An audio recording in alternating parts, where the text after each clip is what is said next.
Grabe yung mga balita natin yan mga kuys. Meron tayong trade updates para sa isang Ginebra forward na papakawalan na pala nila para makuha yung isang shooter na big man at napaka-consistent ngayon. Isang malaking comeback na ba ito para kay Arvin Tolentino? Breaking news ulit tayo, Myles Powell. May sinabi daw na hindi maganda laban sa PBA kaya siya po ay pinapabayad ng 100,000 pesos bilang parusa sa kanya. Bakit pa siya pinarusahan gayong wala na siya sa PBA? At kung nagsasabi naman siya ng totoo, aba hindi lang talaga matanggap ng PBA ang mga komento niya kahit hindi naman direkta ang sinabi kung ano.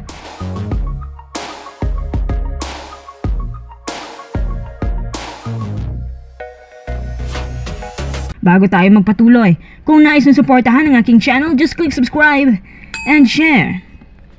Ayon mismo sa Ginebra Management at sa Spin, si Aljon Mariano na matagal nang hindi masyadong ginagamit dahil sa kanyang injury, nilagay na ho sa unrestricted free agents list. Ibig sabihin may kukuha ho kay Mariano. Dahil siya ay nasa UFA list, pwede rin siya i-trade. At ang Ginebra gusto pala magkaroon ng isang versatile big man or PF na shooter at pang modern big man ng datingan para dagdag firepower sa labas. Ang mangyayari, gagamitin ng Ginebra itong nasa UFA list na si Aljon Mariano para makakuha nga ng isang legit na big man na hinahanap nila.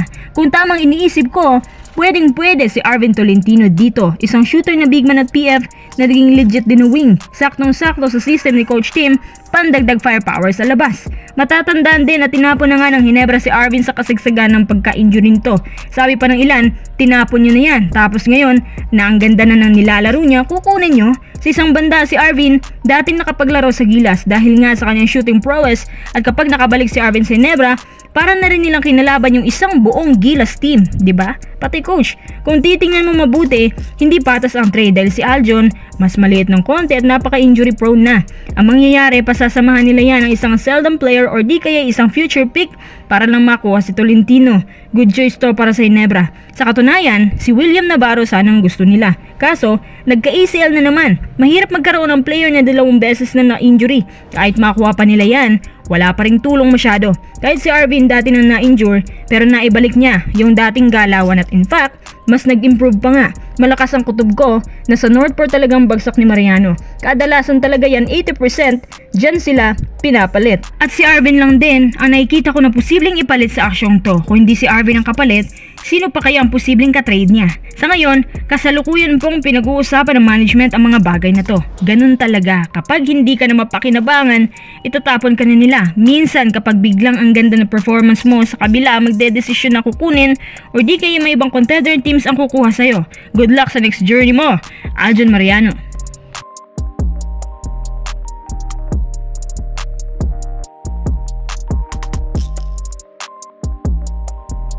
Tara, next update tayo. Alam nyo ba na si Myles Powell pinarusahan ulit ng PBA dahil sa kanyang mga sinabi sa kanyang Twitter account laban sa PBA? Ayon kay Kume, pababayarin raw si Powell ng 100,000 dahil nakasira raw ng imahe ng PBA ang mga sinabi niya, especially sa officiating nito. Ngayon, hindi na naglalaro si Powell sa PBA, bakit ang init pa rin ang mata ng PBA sa kanya? Isa pa, may kanya-kanya tayong opinyon. Kung ang opinyon ni Powell makakasira sa PBA, hindi naman yan paninira kung ang sinasabi niya totoo. Ang tawag dyan constructive criticism yan, yung tipo ng kritisismo na kapag tinanggap mo sa iyong kalooban, nakakatulong. Kaso kapag negatibo ang dating sa iyo, talagang magagalit ka. Ang dami nagsasabi na lahat naman daw ng opinyon tama, kaya bakit magagalit ang PBA? Wala na bang karapatan ng mga tao na magpahayag ng komento laban sa kanila? Dapat ba na laging maganda ang komento natin sa kanila? Sa isang banda, ang gusto ni Kume na kung meron man daw tayong reklamo, wag na lang isa publiko. Dapat pumunta raw tayo sa Commissioner's Office para doon mapag-usapan. Pero iba ng panahon ngayon, lantara na ang mga komento. Kaya kung ayaw nilang mabash ng live, ayusin na lang nila. Bali nagpahayag si Powell ng komento laban sa PBA ilang oras lang nung nagre-reklamo din si Thomas Robinson sa PBA tungkol sa officiating nila at biglang lumaya sa PBA. Bali itong si Powell nakiisa kay Robinson. Teka, ang pinagtataka ko rin, bakit tong si Pido na nag-death threat kay Robinson na i-shoot to kill daw siya sa labas, 20,000 lang ang fine, habang si Powell na nagpahayag ng kanyang opinyon, 100,000 kaagad. Di ba dapat mas malaki ang fine kay Pido kasi hindi magandang biro yun sa kanya? Kahit sabihin pa natin na biro lang pero hindi pa rin maganda kumpara mo sa isang import na nagpahayag ng kanyang opinyon. Ano ba kasing nangyayari sa ating liga? Tingin nyo mga kuys, saan kaya nagsimula na naging ganito na ang PBA ngayon?